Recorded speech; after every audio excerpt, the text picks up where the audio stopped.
अस्सलाम वालेकुम दोस्तों।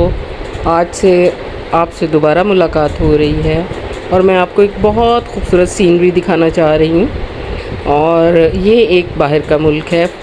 तो क्या आप बता सकते हैं ये कहाँ का मुल्क है? मुझे तो ये सीन बहुत खूबसूरत लगे। अल्लाह ने बहुत खूबसूरती दी हुई है दुनिया में।